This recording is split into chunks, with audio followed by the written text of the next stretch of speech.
Muy buenas tardes a todos y a todas las personas que hoy nos acompañan.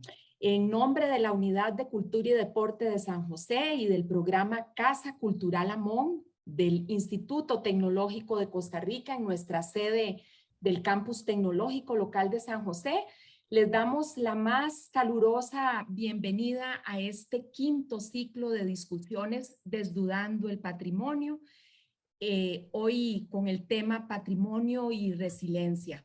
Este es un espacio que hemos abierto para reflexionar desde múltiples voces expertas que hoy nos acompañan de la academia, el arte y la cultura, la complejidad de estos temas, ¿verdad? El patrimonio y la resiliencia.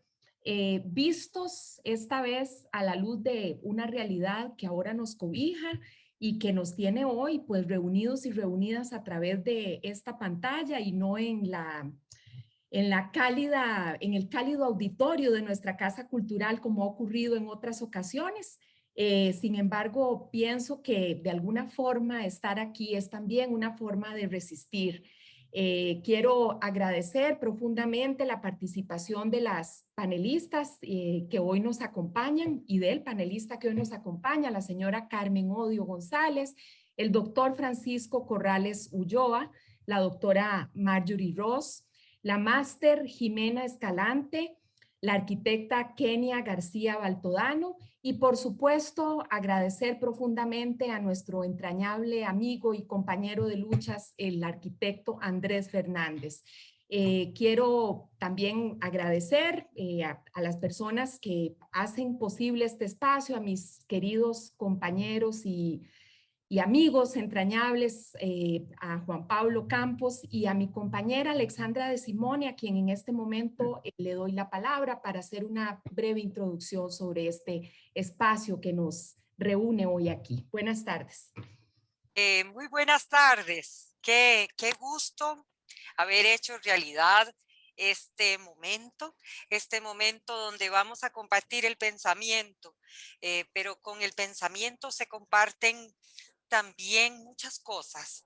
Se comparte ganas de hacer, se comparte ganas de descifrar, se comparte descifrar extrañamientos y tal vez no hay tema que nos haya ocupado durante ya 5 años eh, tan fuertemente nuestra capacidad de sorpresa como el patrimonio, ¿verdad? Y en el patrimonio hay tanta enseñanza sobre lo que no debe hacerse, sobre la invisibilidad de algo patrimonial, sobre la persistencia del patrimonio vivo a pesar de su no reconocimiento, sobre los juegos de la política para enseñarnos a recordar y tantas cosas que tienen que ver con esto que es el razonamiento que pega el tejido social. Esa es la razón fundamental que nos ocupa para compartir sobre el tema del patrimonio.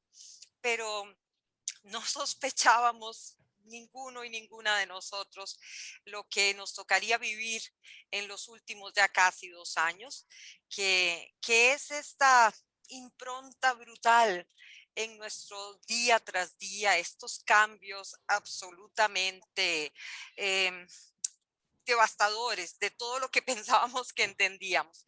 Y tal vez esa es la lección que de mi parte quisiera compartir. Cuando estábamos planeando este evento con el equipo de Amón Cultural, el arquitecto Pablo Campos, la compañera querida Mariela Hernández y nuestro hermano, el arquitecto Andrés Fernández, nos preguntábamos cuál sería el eje por el cual este año habría que entrar.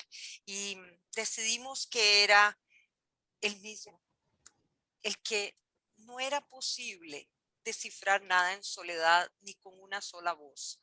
A veces el patrimonio se ha nombrado desde una sola voz, que es la voz del poder y de la autorización.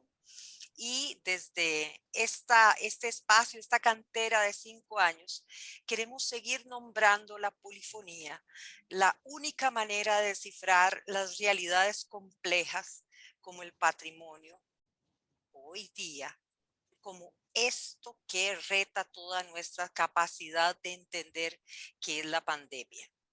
Decidimos tomar un concepto un poco espeluznante, que es el de la resiliencia, ¿verdad? Y la resiliencia entendida como esa capacidad tan humana, extraordinaria, de afrontar aquello que es extraño, aquello que puede ser devastador y destructor, aquello que puede tocar al fondo de nuestro corazón.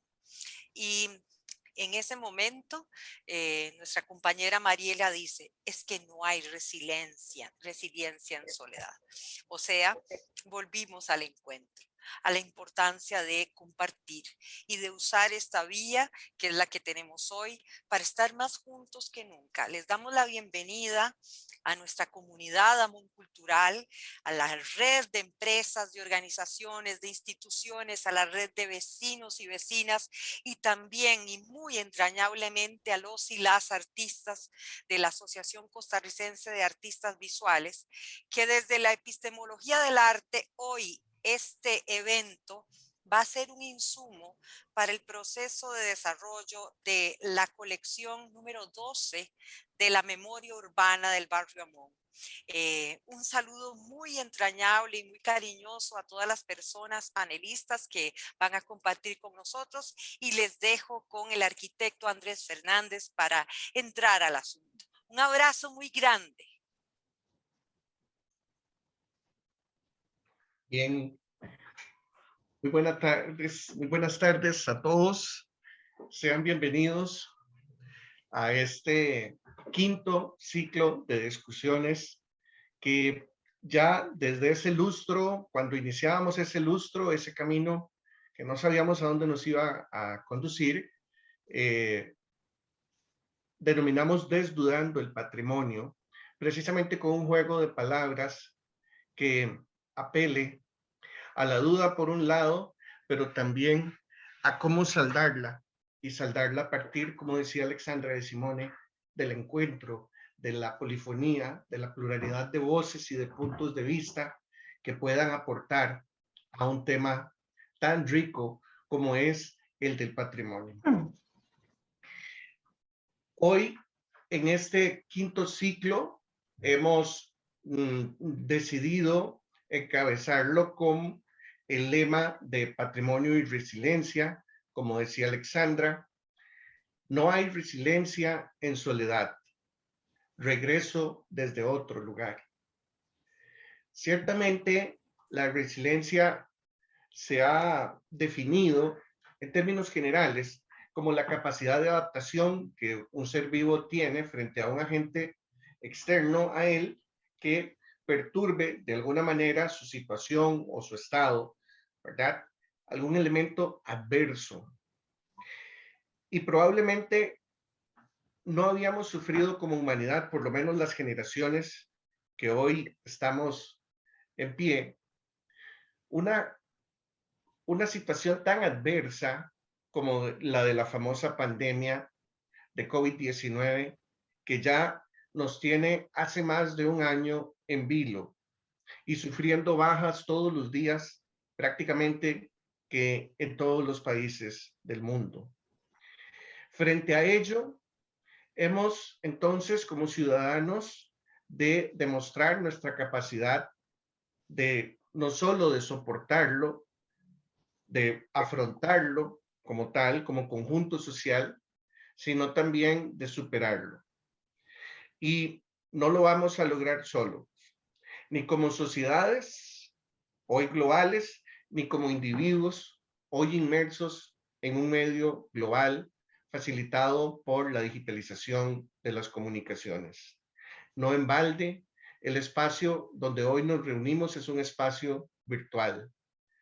Resiliencia, sí, también como resistencia y como construcción a partir de la resistencia de un nuevo yo, de un nuevo ser, de un nuevo nos, de un nuevo nosotros. Enfocándonos en este caso particular en algo que a todos nos compete como sociedad, que es nuestro patrimonio. Para conversar sobre ello, desde distintos puntos de vista.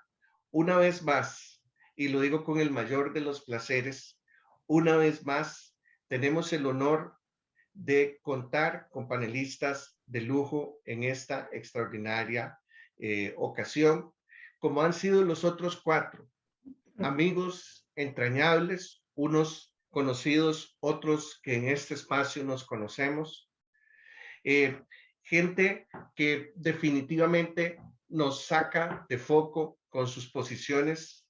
Lo hemos visto a lo largo de 4 sesiones, no dudo que hoy será así, y es para mí entonces un gran placer y un gran honor de parte de la Casa Cultural Lamón, del Instituto Tecnológico de Costa Rica, presentarles a nuestros panelistas.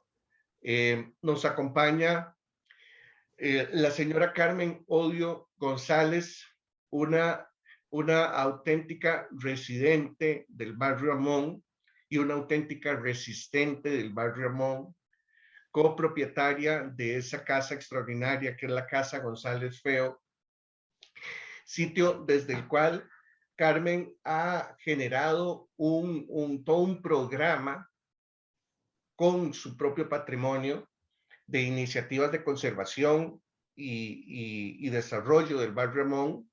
Es parte de la asociación de vecinos y es una persona sumamente activa. Escritora exquisita, además.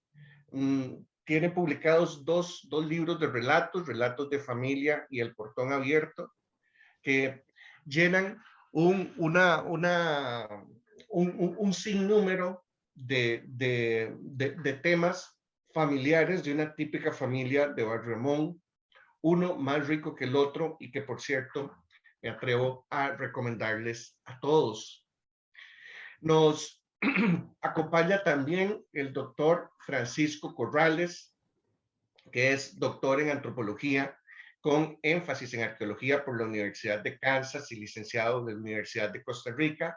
Francisco fue director del Museo Nacional de Costa Rica y actualmente es el coordinador de los asentamientos precolombinos cacicales con esferas de piedra del Diquís, un tema del que Francisco sin duda ha hecho su vida y en el que es autor e investigador y ha dirigido múltiples proyectos y es uno de los gestores de llevar esa extraordinaria manifestación prehispánica a el reconocimiento mundial que hoy tiene. Nos acompaña también la doctora Marjorie Ross, poeta, escritora, experta y crítica en gastronomía, esa parte definitivamente exquisita y suculenta de todo patrimonio cultural de los diversos pueblos. Es autora de diversos libros, tanto de poesía como de no ficción y de ficción también, y textos que le han valido reconocimientos como, por ejemplo, en 2 ocasiones el Premio Nacional de Literatura Aquileo Echeverría en el 2001 y en el 2009, y por su labor divulgativa fue también Premio Nacional de Periodismo Pío Víquez en el año 2008. Nos acompaña también la máster Jimena Escalante. Ella es psicóloga social, es autora, investigadora y profesora de la Escuela de Psicología de la Universidad de Costa Rica. Tiene una maestría en Psicología Social de Grupos e Instituciones por la UAM de México. Es experta en temas comunitarios y de vivencia de los riesgos y de la prevención ante los desastres. Y por último, pero no menos importante y con un punto de vista que aporta, porque siempre lo tenemos presente, la arquitectura y el urbanismo en este foro, por razones evidentes, nos acompaña la arquitecta Kenia García Baltodano. Ella es doctora en geografía y máster en planificación del desarrollo territorial sostenible por la Universidad Autónoma de Madrid y actualmente es académica de la Escuela de Arquitectura y Urbanismo del Instituto Tecnológico de Costa Rica. De estos 5 invitados de lujo, vamos a escuchar sus reflexiones alrededor de ese tema que nos cobija a todos en las distintas y variadas perspectivas que podemos aportar sobre él, patrimonio y resiliencia.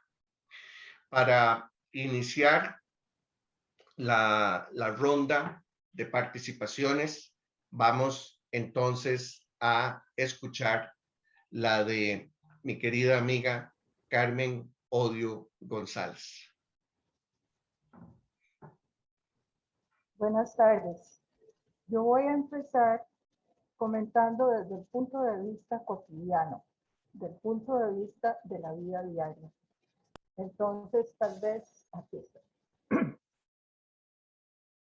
La pandemia nos cambió la vida definitivamente. Hay un antes y un después. Creo que todos pasamos por etapas de angustia, de miedo y de pánico a veces. Pero la vida siempre sigue adelante y a uno le toca ver cómo la toma. Bueno, yo iba con ventaja porque siempre me ha gustado mucho estar en mi casa. Y mi casa se convirtió en mi lugar seguro y mi refugio, como ha sido para tanta otra gente.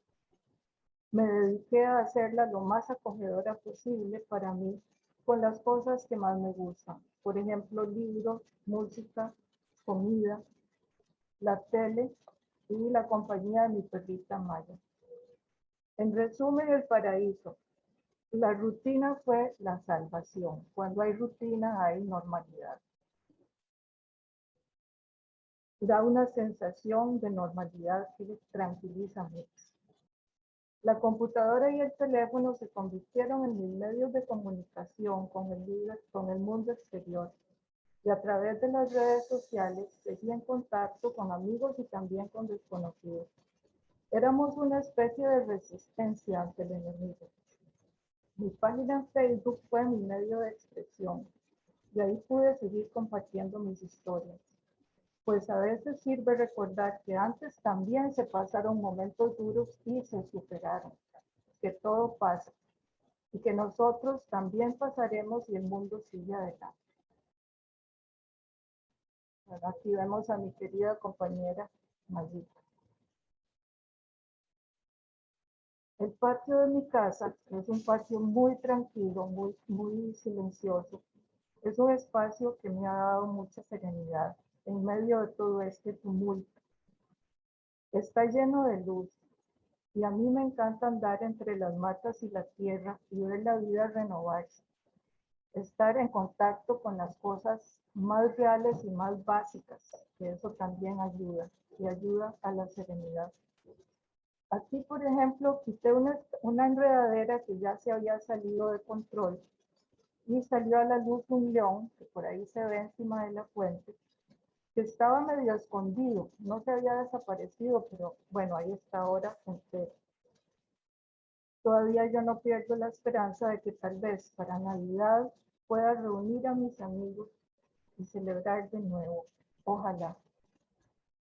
Aquí vemos también una silla en cemento que había hecho mi abuelo, que la llamaba la silla de Felipe II. Él muy modestamente, ¿verdad?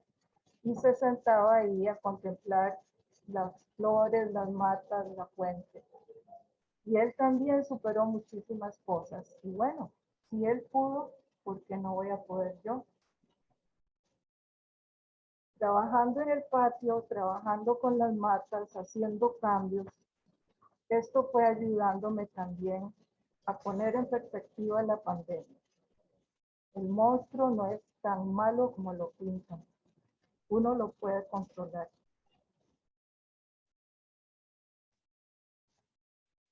Por ejemplo, estas cerraduras que tengo aquí en gran aprecio, me las regaló mi vecina Lupita Barça. Ella se las encontró hace tiempo en su propiedad, pues tuvo hace muchos años en esta cuadra una herrería. Yo las tengo en mucho aprecio, pues para mí significan muchas cosas. Lo que fue San José hace más de un siglo, los cambios que se han dado y lo efímero de las cosas. Mi cocina es otro lugar que me ha dado muchísima tranquilidad. Paso mucho tiempo en ella, es muy acogedora. Tiene mucho color, porque a mí me gusta que se vea alegre. Los mosaicos son de la fábrica de Chico Piedras, creo que de los años 40. Por ahora ya no cocino tanto como antes, pero me chineo y me hago platos que me gustan, porque también uno tiene que quererse mucho a uno mismo. A veces mi hermana viene y se toma un café y conversamos. En esta cocina tengo muy buenos recuerdos de antiguas reuniones de familia. Este mueble, por ejemplo, es muy viejo, es de la parte original de la casa. Vivir en una casa patrimonial tiene muchísimos privilegios y yo creo que uno de los más grandes es el espacio. Aquí en esta casa tengo espacios grandes, sabrosos, que era lo corriente en las casas viejas. En las casas patrimoniales creo que casi todas son de grandes espacios. Esto me ha servido para no sentirme ni encerrada, ni enjaulada, ni nada, sino realmente a mi gusto, totalmente a mi gusto. En enero de este año, mamá tuvo un derrame. Me la traje aquí a la casa y pudo morir en la casa de su infancia. Esto fue un regalo de la vida y es una cosa que aprecio muchísimo. Una de las cosas buenas de tener una casa patrimonial era que pude darle ese último besito, ese último cariño. En el 2021 no hubo Amón Cultural presencial. Andrés Fernández pudo hacer su recorrido virtual, incluyendo los frescos de la Casa González Reo. Aquí seguimos hasta que Dios quiera. No hay que aflojar. Yo espero que el próximo Amón Cultural, estas arcadas y estos frescos vuelvan a recibir a la cantidad de gente que se recibió en el 2019, que nos vuelvan a llenar de energía y que sepamos que la vida sigue y que nosotros seguimos con ella. Nunca aflojar.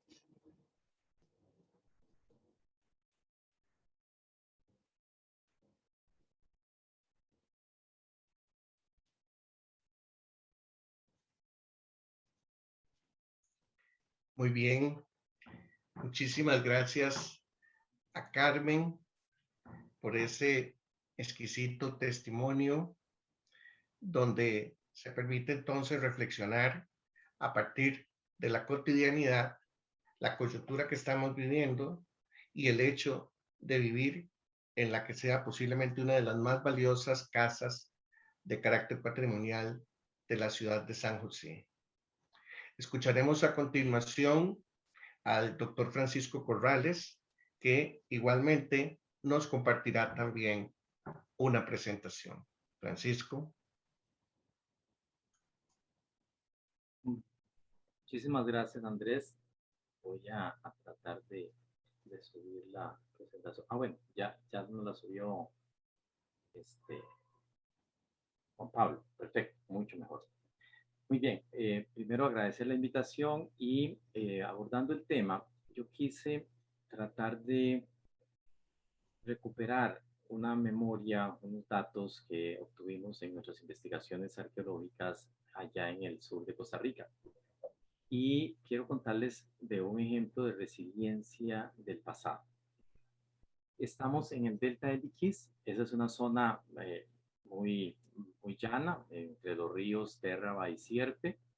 Esa flechita de círculo marca el lugar del cual les quiero contar. Es un lugar, un sitio arqueológico llamado El Bambú. La próxima. Y ese lugar, como pueden ver, está junto al río Térraba. Y ahí existió una aldea por mucho tiempo y tenemos evidencia de eso. Hace unos años, en el 2011, una de las inundaciones empezó a erosionar la pared del río y a exponer restos arqueológicos. Tal vez si pasamos a la siguiente. Esta es la ubicación. Ahí se ve claramente que esa mancha roja es donde estaba la evidencia y el río va cambiando. Vemos cómo cambia de curso y finalmente se acercó a donde anteriormente estaba la ocupación posiblemente antes el río estaba más acá. Y empezó a erosionar tremendamente la orilla y al hacerlo expuso las diferentes capas de ocupación humana anterior. La siguiente. El lugar tiene unas inundaciones muy fuertes. Todo lo que sucede cada vez que oímos de un huracán en el Caribe, tendremos lluvias muy fuertes e inundaciones en el Pacífico, y el río Térraba llegará al momento en que no encontrará salida en el mar y se devolverá y empezará a inundar todas esas tierras. Esa es una amenaza, esa es una adversidad permanente que siempre va a estar cíclicamente, va a suceder por la geomorfología y por el clima que hay en el área y en toda la región. Y eso entonces provoca que desde siempre haya que lidiar con ese problema. La erosión que provocó esa llena en ese momento expuso las antiguas ocupaciones y vemos los restos que eran destruidos o expuestos, erosionados, y que caían al río actualmente. El río empezaba a comer la antigua aldea. Tuvimos la oportunidad de ir y tratar de estudiar lo que se pudiera con base en eso, y pudimos determinar de que en ese lugar hubo varias ocupaciones. La siguiente, por favor. Aquí tenemos lo que llamamos nosotros un perfil estratigráfico. Fuimos, limpiamos la pared y empezamos a observar qué era lo que qué huellas nos había quedado, qué memoria había quedado de todas esas ocupaciones. Y esas pequeñas lentes o manchas oscuras reflejan ocupaciones humanas, y las partes amarillas o amarillentas son la sedimentación provocada por las inundaciones, que trae todos esos sedimentos de aguas arriba, y cuando pasa la inundación y bajan las aguas, ese sedimento se deposita y va como sellando, va cubriendo todo.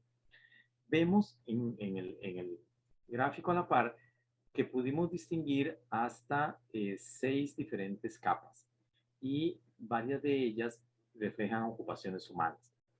Incluso encontramos carbón asociado a esas diferentes lentes y pudimos tener algunos fechamientos de las diferentes ocupaciones. Aquí podemos ver, por ejemplo, una capa que fue allá entre el 1274 y el 1320. Hay un rango de variación con base en el fechamiento. Y un poco más arriba, una que dice 1304, 1364. Lo que quiero llamar la atención es de que estas personas, luego de que venía la inundación, regresaban al lugar.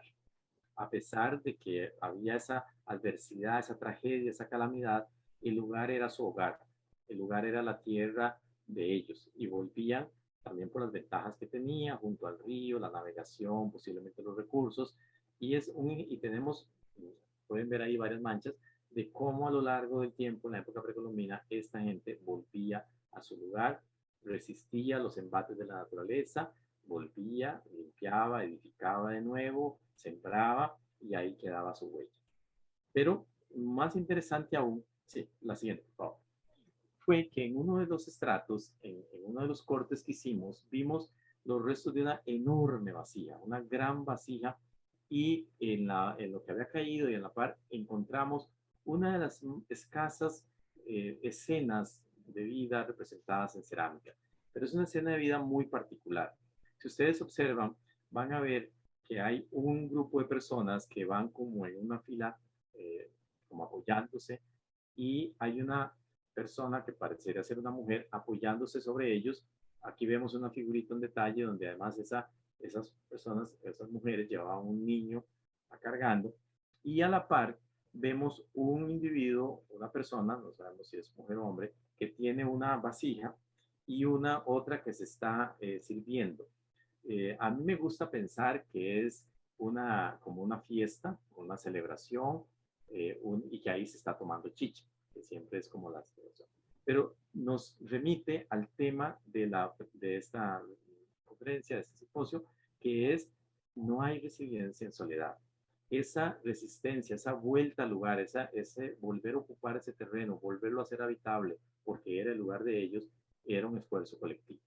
Y nos ha quedado ese testimonio del pasado, de cómo desde siempre, en otras épocas y con otros factores, las personas se organizaban, se unían, trabajaban en conjunto, se solidarizaban entre ellos y cuando superaban posiblemente la adversidad se reunían y celebraban. Y como bien decía Carmen, ahora que ojalá podamos pronto, los amigos, volvernos a celebrar. Pero, por favor, la siguiente. Esa situación realmente afecta no solo al bambú, sino ha afectado a una serie de sitios. Quisiera nada más referirme a un par de sitios de los 4 declarados como Patrimonio Mundial, porque estos sitios, junto con otros, son un ejemplo de resiliencia. La próxima, por favor. Estos sitios también resistieron esas inundaciones, también tuvieron que abandonar y los restos quedaron sepultados por capas de sedimentos y somos los arqueólogos los que vamos luego con un trabajo paciente, junto con la ayuda de otras personas de la comunidad, a excavar, a descubrir, a investigar esos lugares. Y de todos esos hemos escogido 4 por su gran valor, por su conservación, por la evidencia presente ahí, para postularlas y lograr la nominación como Patrimonio Mundial. Que ahí hubo gente que implica un desarrollo cuya pérdida sería terrible para la humanidad, que son los grupos cacicales que habitaron los bosques tropicales del sur de América Central. La siguiente. Esos sitios también son un ejemplo de resiliencia, a pesar del guaquerismo, a pesar de las labores agrícolas, a pesar de las horas de infraestructura, han resistido y han estado ahí para seguirnos brindando información sobre las diferentes ocupaciones que nos antecedieron en el territorio y poder entender más cómo era que vivían. Ahí vemos de la época bananera, cuando se extraían las esferas, las plantaciones causaron un gran impacto, pero vemos cómo en años recientes, al hacer excavaciones, gracias a esa catástrofe que en algún momento hacía que la gente se fuera y que luego selló, rellenó todo eso, también se ha podido conservar mucho de todos esos impactos que se dan. Es como nuestra Pompeya tropical, a veces le llamamos así. Y el anterior era el sitio Finca 6, y este es el sitio Grijalba, que es un sitio que no está en la llanura, sino más arriba, que fue muy afectado por guaquerismo, por plantaciones. Ahí vemos unas fotos a la derecha de cuando encontramos el lugar, cuando todavía, gracias a esfuerzos de otros arqueólogos anteriores, arqueólogas como Eugenia Quintanilla, arqueólogo Marian Badilla, que trabajan con nosotros, entonces, les da uno lo que llama un poquito de chineo, además de las investigaciones, y estos sitios emergen nuevamente, y ahora los vemos como pequeños parques, lugares para aprender, para también sentir un contacto con esas poblaciones. Son un ejemplo también de cómo con esta pequeña ayuda, con esta colaboración entre todos, esos sitios vuelven a emerger de años de olvido, de años de abandono, y vuelven a darnos toda esa enseñanza. La siguiente. O, por ejemplo, acá en el sitio Finca 6, donde hemos encontrado restos de muros o las esferas semienterradas, y nos hemos entonces preocupado por cuidarlos, por generar una estrategia de gestión de ese patrimonio para que no solo nos brinde información, sino también sean de provecho para la comunidad, de provecho para los estudiantes, que se aprenda, que haya beneficios económicos también para los pueblos que están cerca. Bien. Pero la perenne adversidad, la adversidad de siempre vuelve, siempre, como vimos en el tiempo pasado, otra vez vuelven las inundaciones y ahora aún más agravadas con el cambio climático. Esta es una adversidad con la cual tendremos que ser resilientes para siempre. Estas son imágenes del 17 con la tormenta Ney y cómo afectaba ahora ya no al ocupante del lugar, como afecta por supuesto a los ocupantes actuales que viven en los terrenos, pero en el caso patrimonial que estamos protegiendo, vemos cómo ahora tenemos que lidiar nuevamente con esa adversidad, cómo el agua puede llegar a afectar las instalaciones o los sitios arqueológicos. La siguiente. Un ejemplo dramático de cómo cuando esos sedimentos quedan, cubren todo, cómo pueden cubrir la evidencia presente y cómo, al igual que aquellos en el pasado, debemos nuevamente regresar, debemos limpiar, debemos otra vez levantar las cosas porque la adversidad no nos va a detener en esa defensa del patrimonio y en esa vinculación con la comunidad. La siguiente. Y como siempre, no es en soledad, es acompañados, no es un trabajo que solo puede hacer el Museo Nacional o las entidades oficiales, es trabajando con la gente y esperamos también, al igual que en la figurita, prontos estar con ellos y poder celebrar, superar esa etapa y seguir contribuyendo a esa construcción permanente de identidad y a la protección del patrimonio y a resistir los diferentes embates que nos afectan. Esa es la lección del pasado que quería traer y compartirlas para este momento en que estamos viviendo, y que esto no es nuevo, siempre ha sucedido y siempre saldremos adelante. Muchas gracias.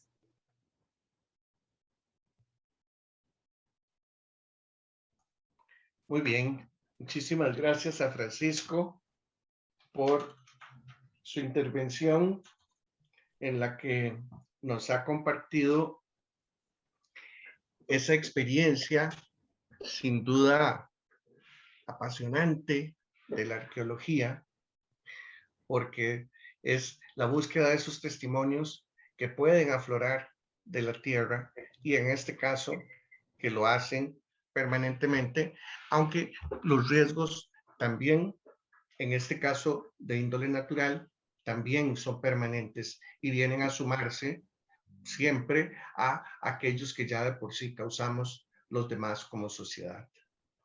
Ahora, entonces, pasamos a la intervención de la doctora Marjorie Ross.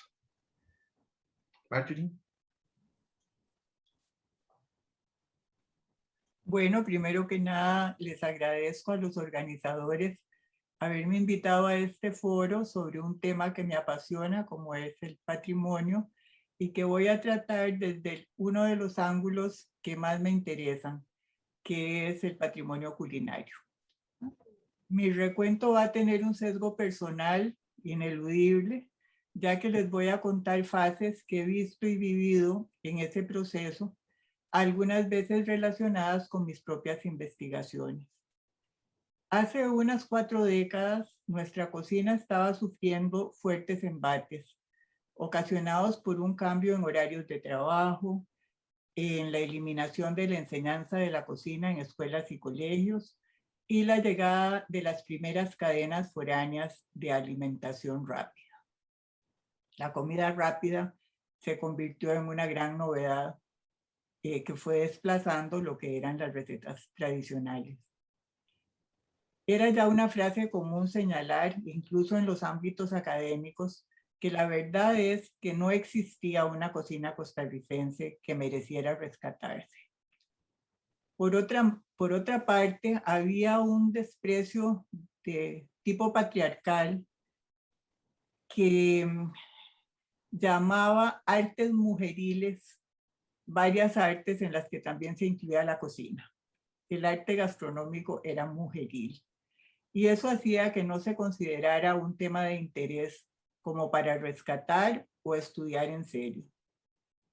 Mi frustración fue grande al ver que el acervo culinario se estaba perdiendo, estaba desapareciendo, y tomé la decisión de parar cualquier otro interés que tenía en ese momento y dedicarme a comenzar una investigación que terminó siendo mi primer libro sobre el tema, Al calor del fogón, 500 años de cocina costarricense. La primera edición apareció en 1984, o sea, en la prehistoria. La hice a contracorriente, animada por el propósito de revelar lo que ahora parece obvio, que sí existía una cocina costarricense. Quería clarificar qué platillos se habían degustado a través de 500 años y lograr una recuperación histórica de esa práctica culinaria a lo largo de los siglos. Al final incluí un recetario como medio de recuperar del olvido lo que se cocinaba en tiempos idos y que ya se estaba dejando de cocinar, incluso porque en muchas casas, con la jornada continua, ya no se cocinaba igual. Revisé crónicas, relaciones y testimonios en fuentes muy diversas, además de documentos y materiales bibliográficos que busqué con insistencia. Mi trabajo se basó en el estudio comparativo de decenas de cuadernillos de recetas de finales del siglo XIX y de la primera parte del siglo XX, que de puño y letra de mujeres costarricenses, en su mayoría en ese momento ya desaparecidas, guardaron para la posteridad los secretos del moledero y los fogones ticos. Lamentablemente, una de mis frustraciones era darme continuamente cuenta de que la mayoría de ellos ya habían sido o tirados a la basura, o reciclados, o usados para envolver cosas, en fin. Asimismo, me basé también en el primer libro de cocina costarricense que se publicó en Costa Rica. La primera edición es de 1898 y que lo publicó mi tía tatarabuela, Juana Ramírez Carazo. Y también utilicé varios recetarios, revistas y periódicos con secciones de cocina de la primera parte del siglo XX. La investigación no fue recibida como con mucho interés ni amor por la mayoría de la gente, que pensaba que eso no existía y que era un callejón sin salida, que no iba a encontrar nada que valiera la pena, y además hasta lo veían como una cosa un poco retardataria. Ustedes saben que en el patrimonio culinario se incluye casi todo lo relacionado con lo alimentario, los productos agrícolas, incluso sin transformar, tal y como están en la mata, las recetas y los recetarios, las técnicas y procedimientos, las maneras de mesa, las manufacturas y las tecnologías alimentarias, las formas de consumo, la sociabilidad y la simbología que los rodea. Entonces, ante eso, yo me interesaba desde una maquinita de moler maíz hasta en un producto que nunca había visto y que tal vez se había descontinuado su uso, pero tal vez no su cultivo. Y a la gente le parecía que estaba un poco obsesionada con el tema. De hecho, lo estaba. Dos hitos de este largo viaje a contracorriente fueron un trabajo que hice a solicitud del Museo Nacional para la Red de Museos de Centroamérica, que culminó con una exposición por todo el Istmo, incluyendo a Panamá y Belice, sobre las cocinas nacionales de nuestros países. Se llamó Fiesta de los Sentidos, la cocina centroamericana, y eran paneles que iban por cada país y en los países circulaba al interior de los países hablando de nuestra cocina. En esta experiencia participó también don Francisco Corrales, que está hoy también con nosotros. Esta experiencia permitió ver la utilidad que tiene el tema, tanto para relacionarse entre distintos pueblos como para provocar nuevas sinergias. Tomábamos en cuenta detenidamente elementos indispensables para analizar el tema: la unidad y la diversidad, el combate a la pobreza y relaciones de género. Y se subrayaban los elementos de la olla común del Istmo al mismo tiempo que los elementos que nos separaban. Todo con el objeto de promover la tolerancia. La parte culinaria puede sacar la intolerancia de cualquier persona. Hay gente que no resiste los olores de comidas nacionales de otros países. A veces lo que no soportan es la grasa con la que se hacen esas comidas. En fin, hay una amarrarse a la cocina de la tribu, al mismo tiempo que en algunos casos se tiende a despreciar y a desvalorizar la cocina del otro. Entonces, este proyecto fue realmente un momento interesante para fomentar la tolerancia y además enseñarnos que éramos muy parecidos. Ese mismo año, en el 2007, vino la publicación de un libro mío sobre arte y cocina en los museos del Banco Central. Entonces, el tema mujeril ya era objeto de interés de un museo. En Costa Rica eso tardó mucho en llegar, no en otros países donde de mucho antes se dio un interés mucho más consistente en el tema culinario. En el 2012 publiqué mi tesis de doctorado, Los 7 pasos de la danza del comer, cultura, género e identidades, lo que hizo que hubiera pues una tesis doctoral dedicada a la cocina, a ese mismo tema que era rechazado como simplemente un tema de mujeres que no sabían hacer otra cosa. Había pasado mucho tiempo ya desde 1984. Ya estaba el tema en museos y en la academia. El patrimonio alimentario se ha ido quedando rezagado y costó mucho que se incluyera en el patrimonio cultural global. Por eso algo que les estoy comentando de esos dos hechos pareciera irrelevante, pero en realidad no lo es. Eso significó unas largas discusiones y luchas para que se pudiera dar. A partir del 2010, con la declaratoria de la cocina mexicana como Patrimonio de la Humanidad, lo mismo que la cocina francesa, la dieta mediterránea y la cocina tradicional japonesa, huachoku, se dio un renacimiento mundial del interés en nuestras propias cocinas. Ahora, en cambio, estamos en otra etapa que me llena de esperanza. La pandemia ha subrayado el carácter extraordinariamente resiliente que puede tener la cocina nacional, ya interiorizada como un eje de nuestro patrimonio intangible y como activadora de la economía. Es que la construcción del patrimonio no solo implica una visión a veces casi idílica del ayer, sino también miradas sobre la actualidad y sobre el porvenir, en las que se entremezclan intereses económicos muy diversos.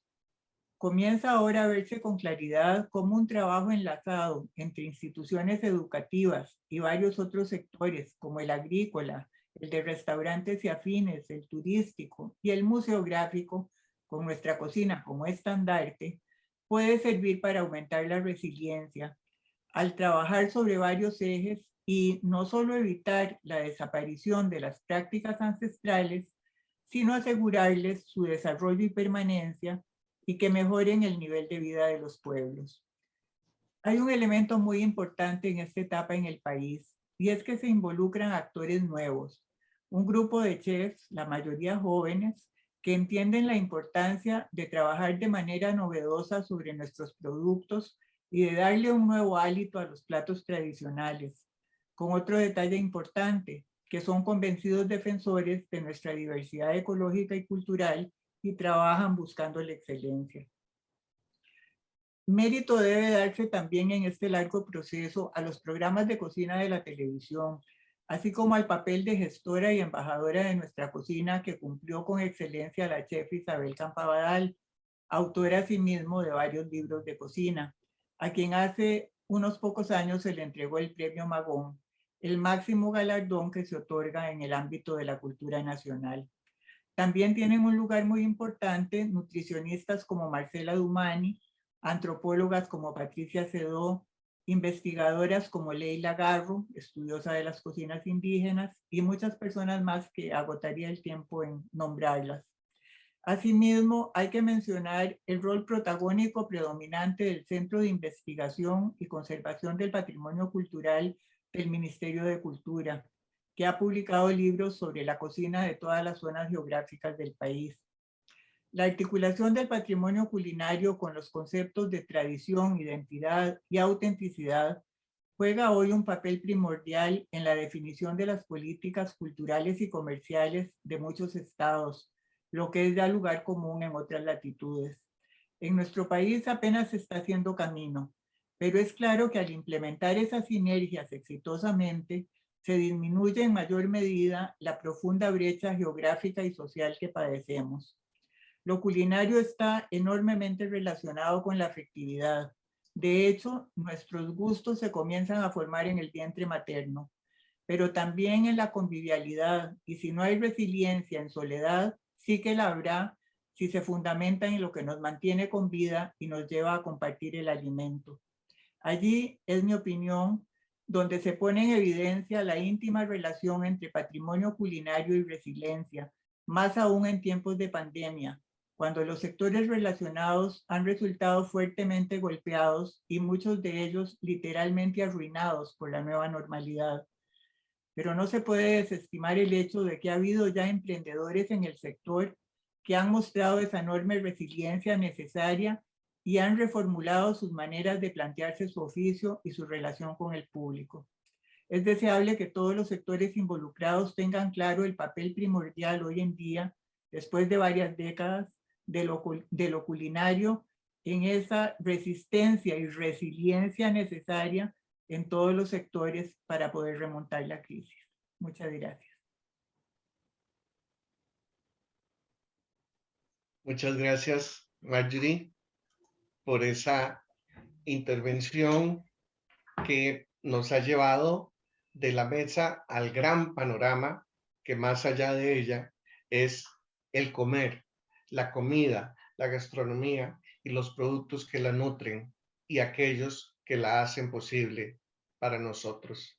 Es definitivamente más que un simple oficio mujeril, como dice Marjorie Ross. Muy bien. Ahora vamos a pasar a escuchar a la máster Jimena Escalante. Ok, muchas gracias. Me alegra mucho estar en esta tarde, en este espacio, para pensar un tema tan interesante desde diferentes perspectivas, así que agradezco muchísimo. Yo quisiera trabajar un poquito algunas reflexiones, algunas inquietudes y ojalá que nos genere preguntas, nos movilice. Algunos temas en torno a memoria colectiva, vínculo y espacio, resiliencia y resistencia, precisamente como una noción también fundamental que ya quienes han hablado antes de mí lo han hecho también muy presente. Con los espacios generamos vínculos, afectos. Los espacios se vuelven compañía, recuerdos, memorias. De allí que sean tan importantes para nuestras vidas. Centrarse en la memoria como herramienta colectiva significa pensar esta no como una historia o una cronología, puesto como lo plantea Holbach en 1995, la memoria colectiva se distingue de la historia, dado que la primera es una corriente de pensamiento continua, con una continuidad que no tiene nada de artificial, puesto que retiene del pasado solo lo que aún está vivo o es capaz de vivir en la conciencia del grupo que la mantiene. Por definición, no excede los límites de los grupos. Cierro la cita. La historia, entonces, se construye como un universal, algo singular y algo hasta homogéneo. Mientras que a lo que quisiera apostar hoy tiene que ver con las memorias, que las memorias tienden a ser plurales, diversas. Y lo más importante para mí, que tiene que ver con el tema, es que no hablan de una verdad, entre comillas, ¿verdad? No tienen un principio de verdad, sino que atraviesan la vivencia y la experiencia cotidiana de los colectivos que hablan de su propia memoria. Por eso los lugares tienen memoria, construyen memoria, no solo hay historias en los espacios, ¿verdad?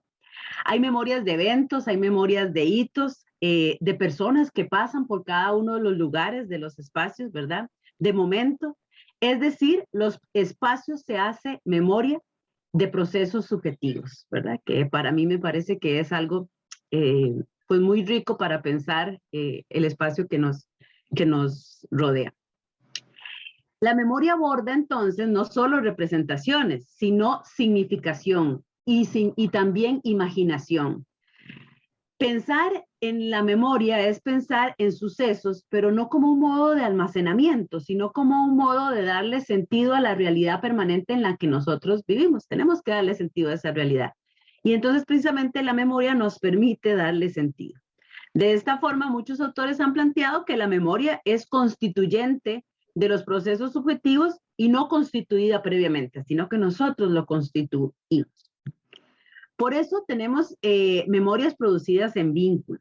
Un espacio recuerda un momento de mi vida, de mi familia, de mi grupo, de mi comunidad o hasta de mi país, ahora que estamos con los 200 años, con este bicentenario, ¿no? Quienes, todos nuestros espacios tenemos recuerdos y si nos sentamos a tomarnos un café, recordamos momentos fundamentales de nuestra vida y ciertas generaciones vamos reconstruyendo esa memoria. Por ejemplo, quienes no jugamos en la sabana, ¿verdad? Hemos comido en el mercado central. Nos subimos en aquel tren que recorría Plaza Víquez con el centro de San José, si recordarán, ¿verdad? Hay muchas formas como con esos ejemplos de darle sentido a los barrios y de darle un sentido a la ciudad. En nuestros tiempos también hay memorias, en la historia más reciente, hay memorias que compartimos antes de la pandemia y que hoy nos parecen muy lejanas, ¿verdad? Y que estamos ahora tratando con mucho temor de reconstruirlas. Como decía doña Carmen ahora también, ojalá que pronto vuelvan mis amigos a mi espacio, ¿verdad? No solo por compartir mi espacio, sino por compartir con esos vínculos. Entonces, estamos tratando de reconstruir conciertos, eventos, fiestas patronales, desfiles. Estamos tratando de reconstruir algo muy importante para el vínculo, que es el siguiente tema que quisiera trabajar. Abrazos, risas y besos. Otro elemento precisamente con este último ejemplo tiene que ver con los vínculos con las otras personas, ¿sí? Por eso hay un impacto psicosocial muy importante de perder un espacio, de dejar un espacio, de cambiarse de casa, de cambiarse de barrio, de país. Por ejemplo, de perder su vivienda. Yo trabajo el tema de desastres, entonces tiene un impacto fundamental perder también la vivienda. Pero hay impactos también, por ejemplo, de dejar de compartir espacios en contextos de pandemia. Y entonces, nuevamente, no es solo dejar de compartir espacios, es dejar de compartir con los otros y las otras. De todas estas situaciones, todos estos ejemplos dejan una huella, dejan una marca, dejan un dolor en cada uno de nosotros. Añoramos y extrañamos a la vecina que me escuchaba, a la pulpera que me salvaba, a los niños y niñas con las cuales mis niños también jugaban, el sonido de los ríos, de los árboles, de los pájaros, el que vende aguacates o el que vende lotería. Hasta a veces hemos extrañado a la vecina chismosa y añoramos todo eso que ya no está ahí cuando nos movemos de un espacio, ¿verdad? Entonces, se carga de sentido precisamente esos espacios. Como ven, hablar de espacios es hablar de vínculos construidos y fortalecidos con el pasar del tiempo. También significa hablar de conflicto, hablar de pleitos, hablar de consensos, pero también hablar de muchos disensos, lo cual nos hizo berrear, llorar, pero también nos hace, y eso es parte fundamental del conflicto, nos hace poder pensar en nuevos escenarios, en nuevos espacios. La crisis nos ayuda a pensar, y de ahí también el tema de la resiliencia, cómo podemos reconstruir no solo los vínculos, los espacios y los modos en que habitamos esos espacios.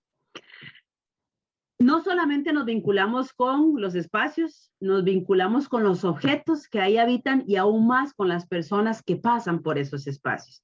Como propone Vidal, el apego al lugar, la identidad del lugar, la identidad social urbana o el espacio simbólico urbano son algunos de los principales conceptos con que se abordan procesos que dan cuenta de la interacción de las personas con los entornos y sus principales efectos. Por último, el tema de la resiliencia. Según varios autores, en este caso Barbero, Riaño y Rincón, partiendo de los orígenes de las ciencias humanas, se comprende esta noción desde la psicología positiva como una postura edificadora y optimista centrada en la perspectiva de desarrollo, en la que los seres humanos son entendidos desde sus habilidades para afrontar situaciones difíciles y adaptarse para sobreponerse satisfactoriamente. De esta manera, entonces, la resiliencia es pensada como una esperanza, ¿sí? Ante el dolor, ante algo difícil, ante algo que vamos manejando durante mucho tiempo. De la misma forma, la resiliencia a largo plazo habla también de la superación de adversidades cotidianas y lo que busca es potenciar fortalezas y recursos personales. Quisiera también colocar, cuando hablamos de esta parte del vínculo y de la memoria, también la noción de resiliencia comunitaria, ¿verdad? Porque definitivamente, como dicen, es importante la otredad. Para generar estos procesos requerimos de la otredad. La resiliencia comunitaria se basa en un enfoque donde busca potenciar los recursos y capacidades en las comunidades en respuesta a las demandas y dificultades que afrontan colectivamente. Ahora, la resiliencia, tendríamos que también tener una perspectiva crítica de esta noción y en varios espacios hemos estado con varios colegas trabajando y tratando de deshilar esta noción que todavía nos hace sentir que falta algo y por eso la importancia de la resistencia. Ha sido una noción muy utilizada en estos tiempos de crisis, ¿verdad? En que vivimos en un contexto tan complejo donde nos invitan permanentemente a levantarnos, a seguir, a sostenernos, ¿verdad? A ser persistentes en un contexto también tan complejo. Yo quiero compartir con ustedes una imagen que a mí en estos tiempos también me ha dejado mucho, en tiempos de pandemia, la perspectiva de la resiliencia, ¿verdad? Dice la imagen, para que puedan ver, son dos ranas en una olla hirviendo. Y se preguntan, ¿no te parece que parte del problema sea el exceso de resiliencia? Mucho de lo que hemos venido pensando es qué significado tiene para los colectivos, para los grupos, estar resistiendo de alguna manera o haciendo resiliente de alguna manera ante esta adversidad, ante este contexto tan complejo. Pero aquí quisiéramos como colocar, por eso, la noción de resistencia como la posibilidad de transformación de esos contextos tan complejos. Podríamos, si pudiéramos hacerlo también de esta forma en la imagen, pensar que la resistencia es también como estas ranas, como nosotros, como colectivos, podemos generar estrategias para ir apagando este fuego. No solo seguir y seguir y seguir, poner una mejilla, la otra, sino qué acciones colectivas generamos para ver cómo apagamos este fuego. Esa es una imagen que a mí me parece muy propia y muy pertinente en estos tiempos. Muchas veces entonces esta noción, ya para cerrar, ha sido vista como un acto heroico, pero un acto heroico individual. Hoy quiero dejar la duda, la inquietud, el ruido en cada uno de ustedes que me están escuchando para ver cómo resistimos, porque la resistencia es un arte, pero una resistencia en compañía, con una posibilidad colectiva comunitaria, no un acto individual como mencionaba, con otros, donde no solo aguantamos, donde también exigimos, donde también proponemos, donde hacemos una apuesta política por acciones colectivas que, como decía, puedan ir apagando ese fuego que nos está ahogando un poco. Muchas gracias.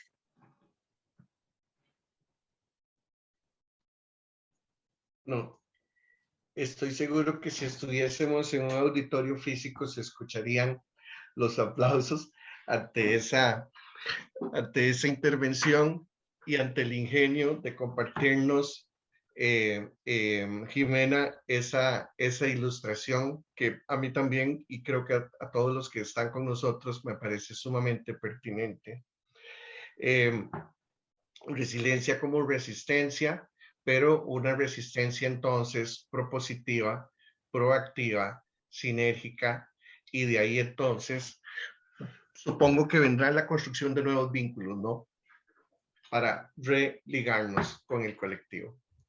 Bien, bueno, muchísimas gracias, Jimena. Y ahora, para cerrar esta parte de las intervenciones, escucharemos entonces a la arquitecta Kenia García Baltodano. Kenia. Muy buenas noches y muchísimas gracias por esta invitación a los organizadores de este quinto ciclo de discusiones desnudando el patrimonio.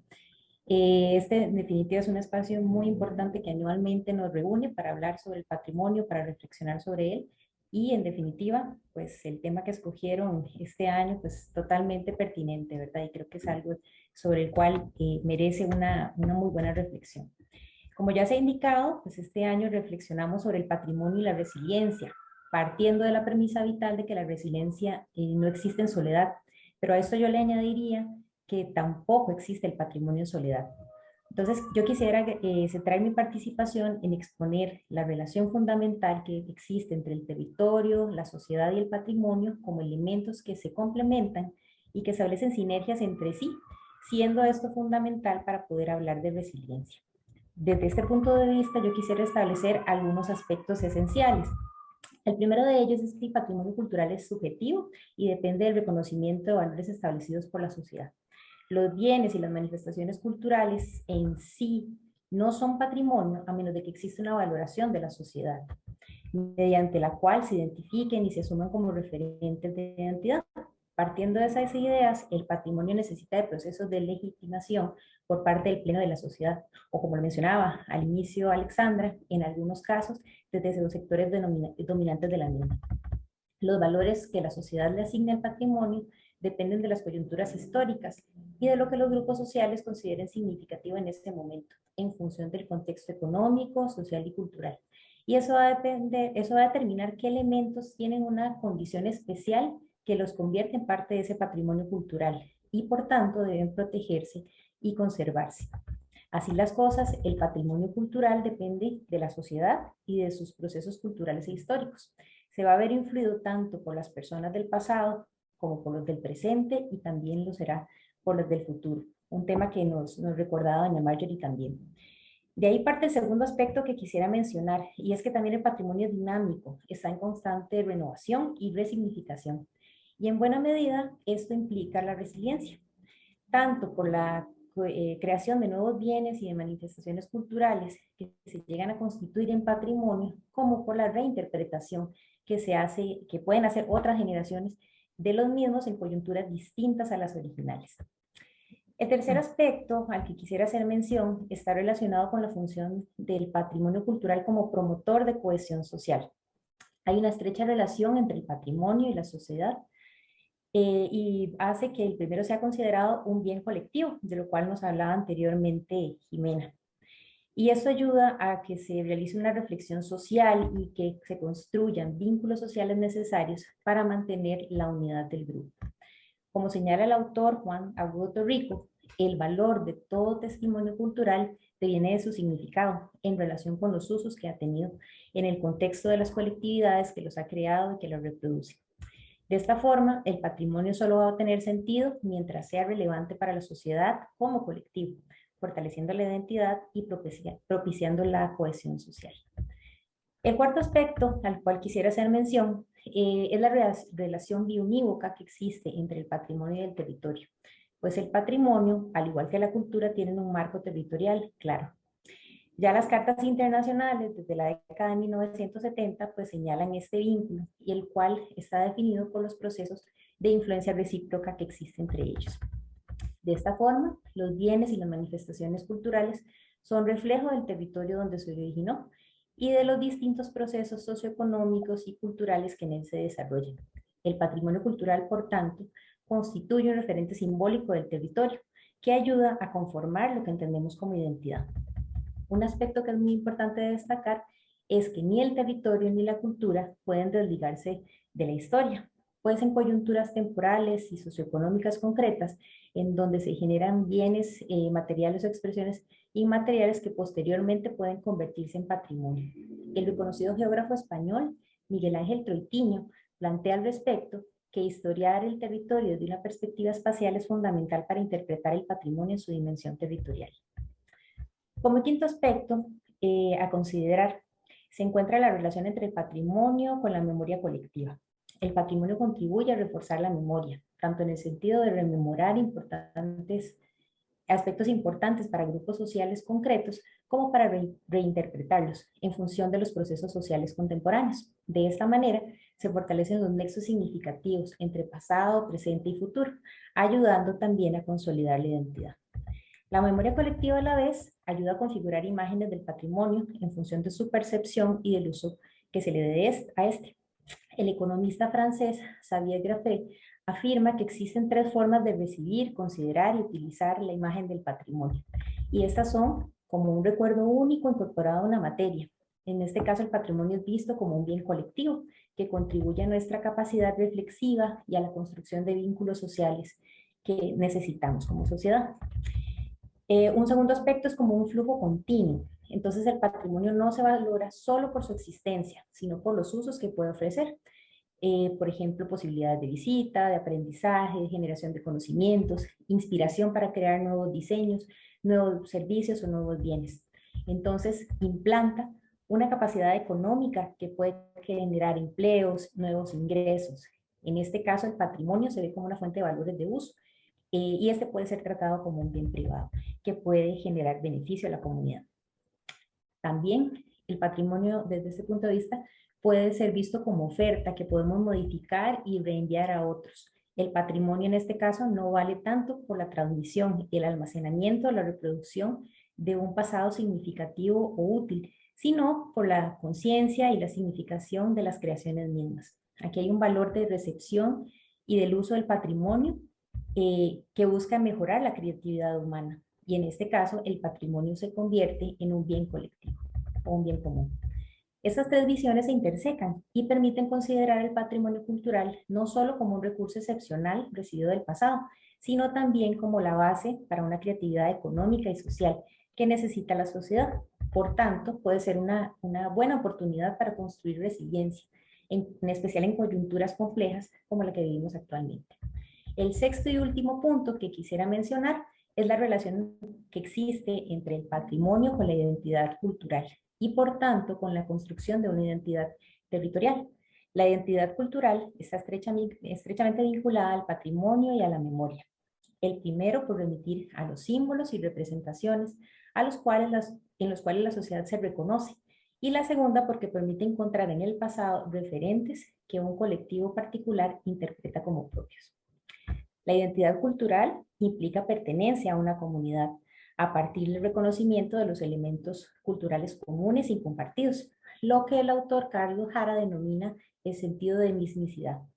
Sin embargo, la identidad también se define a partir de la diferenciación con los demás, o sea, se plantea por oposición a otros grupos sociales.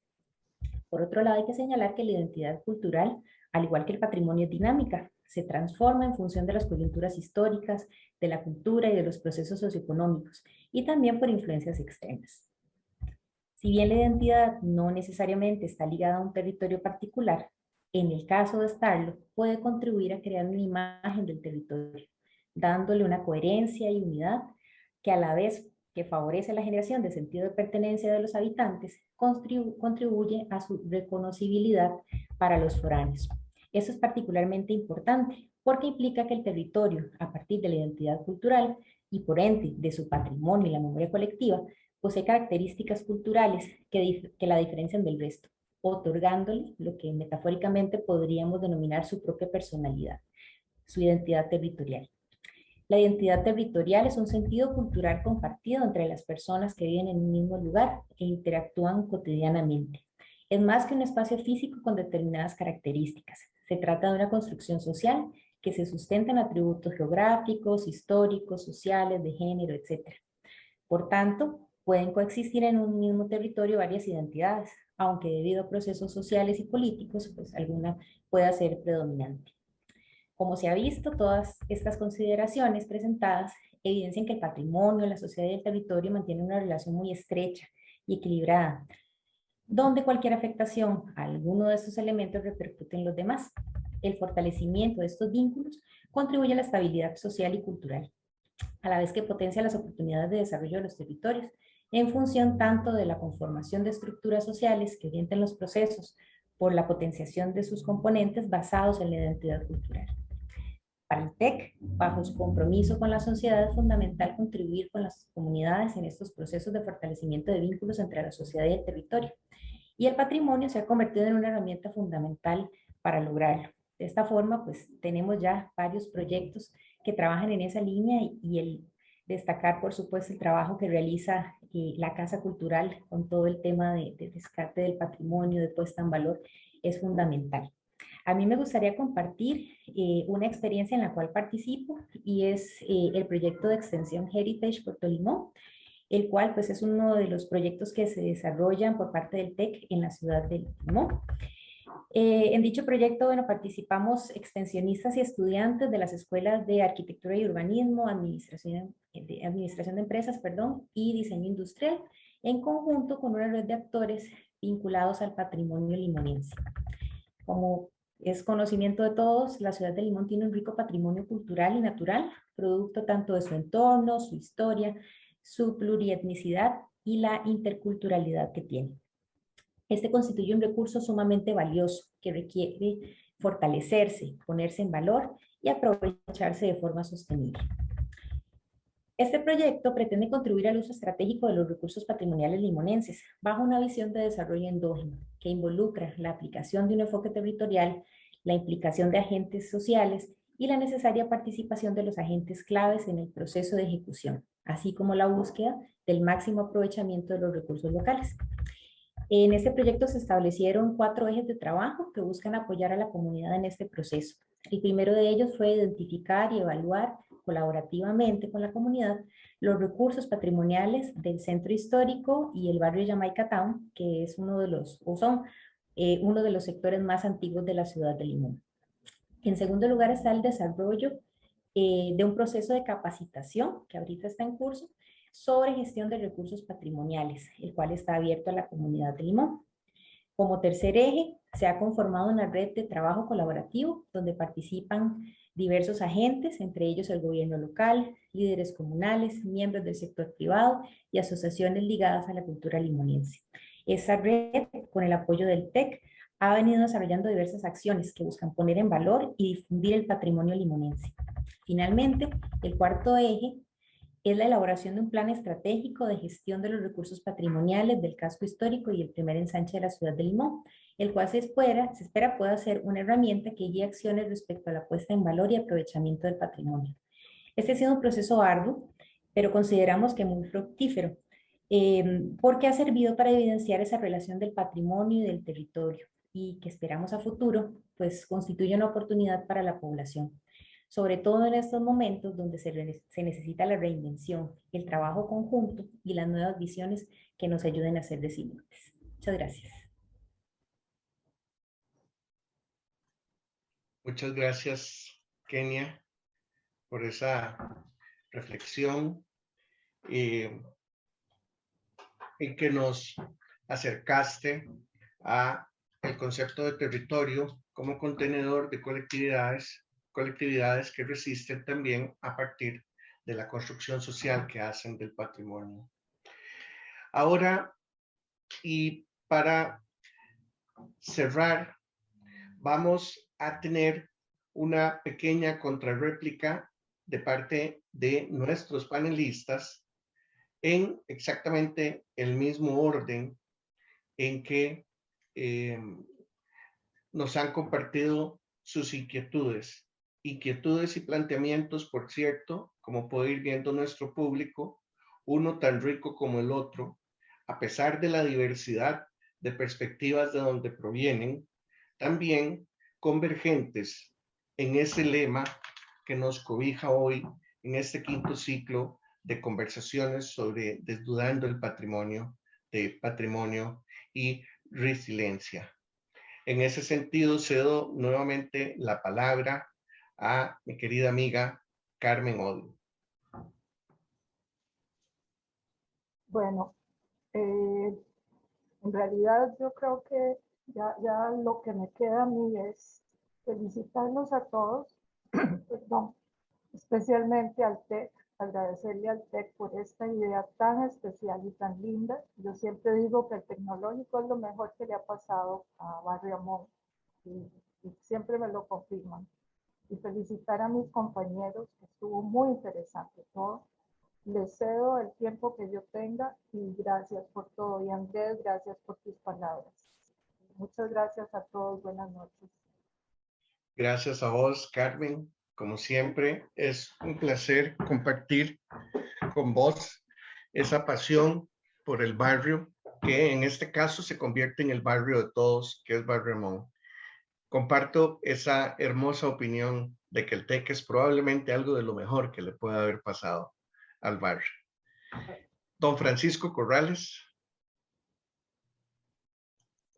Gracias.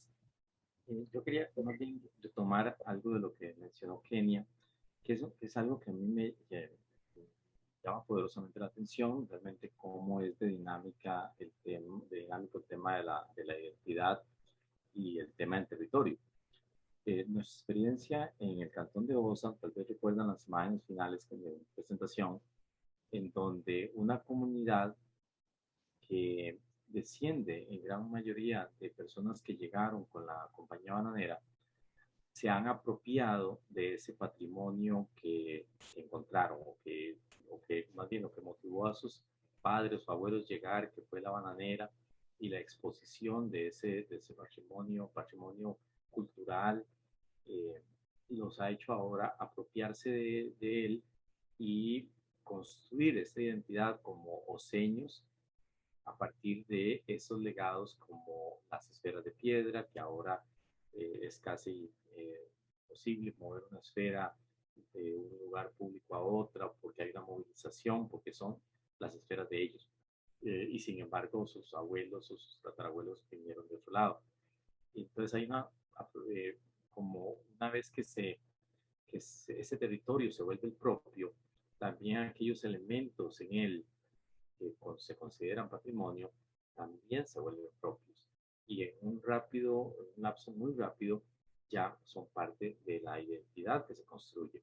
Igualmente como un evento que en su momento generó controversia, como fue todo el enclave bananero y toda la desigualdad o todas las dificultades económicas que trajo y todas las luchas sociales, etc., los legados arquitectónicos son considerados un distintivo y un elemento del cual sentirse orgulloso y por el cual también hacer actividades de protección y gestión. Esa conexión entre el patrimonio, el territorio y la identidad se encuentra en ese espacio que conozco de la 6, de la zona sur, y que Andrés nos ha acompañado y que hemos disfrutado de diferentes ángulos, un buen ejemplo de esos aspectos teóricos, conceptuales que nos decía Kenia en su aplicación ya práctica. Quería resaltar eso. Muchas gracias, Francisco. Ciertamente he tenido la oportunidad, y precisamente gracias a Francisco Corrales, de ser testigo de esa experiencia tan enriquecedora, que recuerda aquellas palabras del gran mexicano Octavio Paz, que decía que la herencia no simplemente se recibe, sino que se conquista.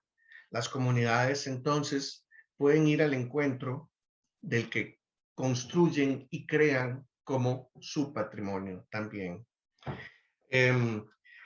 Jimena Escalante.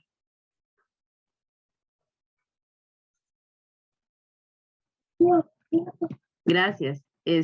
Bueno, yo en realidad a mí una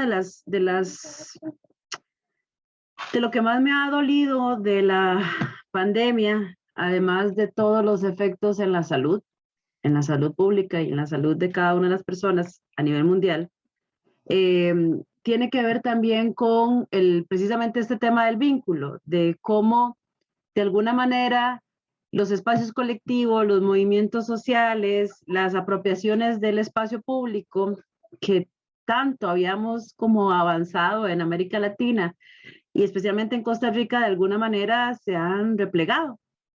Yo tengo la esperanza de que esta situación de crisis nos haga como llegar a fondo y tomar mucha fuerza para salir a flote y precisamente desde nuevos lugares, como lo dice el lema de esta actividad, desde otro lugar, desde nuevos lugares, reinventemos, ¿verdad? Esta modo de relacionarnos, pero que no lo perdamos, ¿verdad? Realmente ya estamos viendo las huellas en la salud mental, en las huellas psicosociales también, que tienen que ver con el ser colectivo y con el ser comunidad, porque nos hemos dado cuenta más que nunca que requerimos de estar con otras personas, requerimos del contacto, requerimos, y bueno, habrá que tal vez crear esas nuevas formas de estar con otros, pero tengo la esperanza de que esto nos va a colaborar y que precisamente, pese a los embates también en este mundo también tan neoliberal, donde la individualidad parece un valor, resistamos nuevamente, retomo la resistencia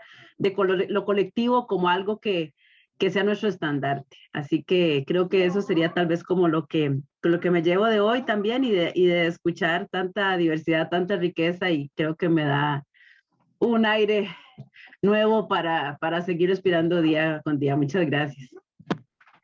Gracias a usted. Sí, ciertamente nos brinda un aire a todos, escucharnos, respirarnos y encontrarnos en las palabras de los otros, ciertamente. Doña Marjorie Ross. Bueno, dijeron justamente lo que iba a decir yo, porque debo decir que a pesar de la virtualidad, hoy me he sentido que me encontré un grupo de gente amiga, de almas gemelas que están preocupadas por muchas de las mismas cosas que estoy preocupada yo, y siento que me ha servido muchísimo porque además de todo aprendí mucho y me generó una serie de ideas nuevas, que siempre es lo mejor que uno puede esperar de una actividad, que regresarse con un saquito lleno de ideas nuevas. Entonces, verdaderamente quiero darle las gracias a todos los compañeros y compañeras que han hablado hoy. Gracias a vos. Igualmente, Marjorie, estoy seguro que como vos, todos nos vamos con un poquito más de dudas, pero también con otras dudas desnudas, con conocimiento nuevo e igualmente llenos de entusiasmo para seguir adelante, para seguir resistiendo, para hacer de la adversidad algo mejor. Kenia García.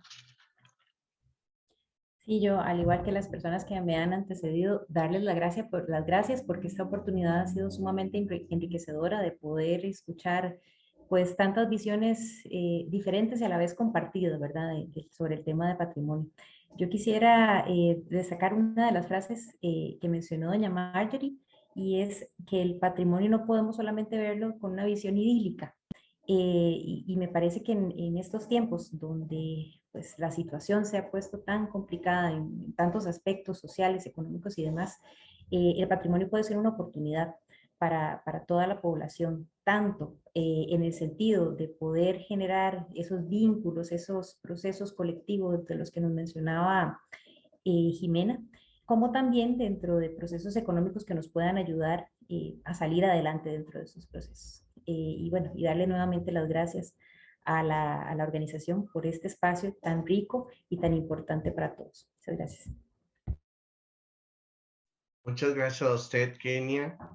Y gracias también de mi parte a la Casa Cultural Amón y al Instituto Tecnológico de Costa Rica. Gracias al público que nos ha acompañado y que ha sido testigo, como testigo será la grabación de este evento, que quede para la posteridad, de cómo desde diversos puntos de vista, desde diversos puntos de partida, convergen las personas sensibles desde sus disciplinas en inquietudes comunes.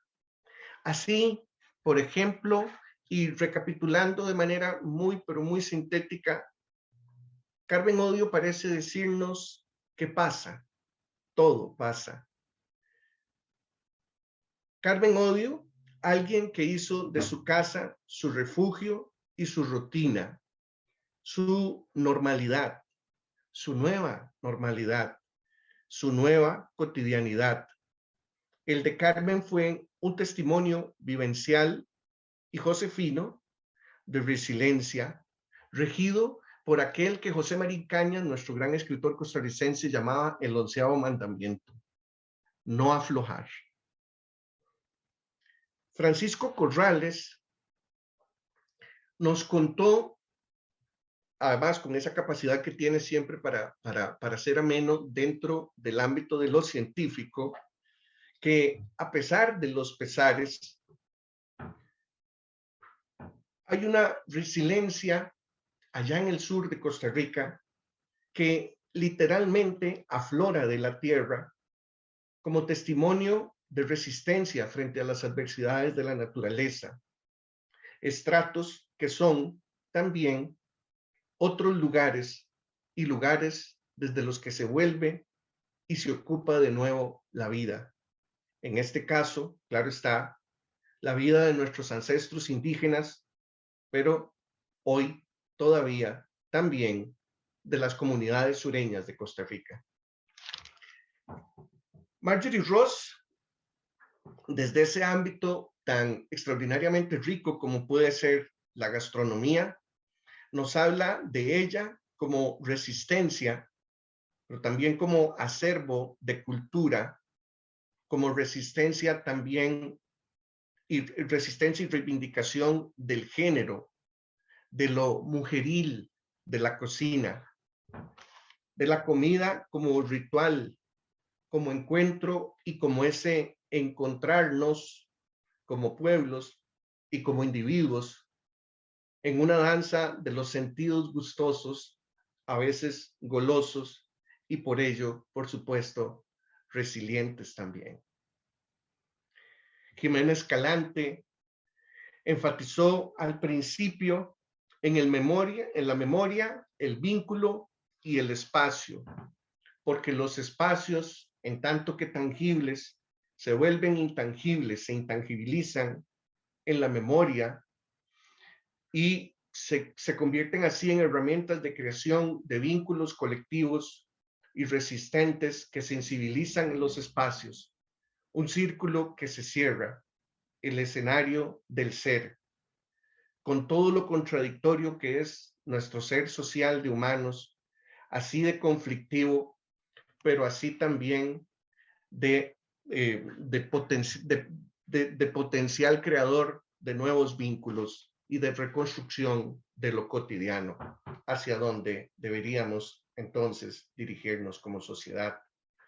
Kenia García, que aterriza literalmente la reflexión en el territorio, enfatiza a su vez que de la misma manera que la resiliencia, según el lema lanzado por la organización, el patrimonio no existe en soledad, porque el patrimonio requiere del reconocimiento social y toda sociedad requiere a su vez de una cohesión identitaria, territorio, cultura e historia que dan como resultado un patrimonio que siempre es histórico como reserva de memoria social colectiva y como herramienta de construcción, nuevamente, de resiliencia.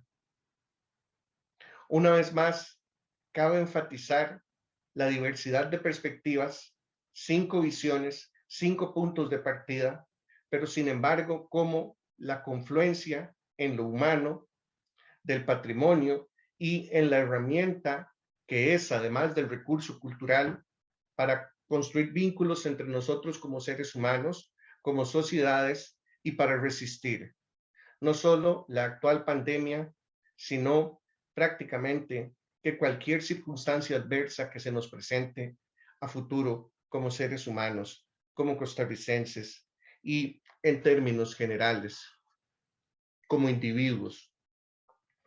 Una vez más, quiero darle las gracias de parte entonces de la Casa Cultural Lamón, del Instituto Tecnológico de Costa Rica y de quienes desde hace 5 años ya organizamos este encuentro de mentes, este encuentro de saberes, de palabras, en diálogo, en pro de pensar el patrimonio.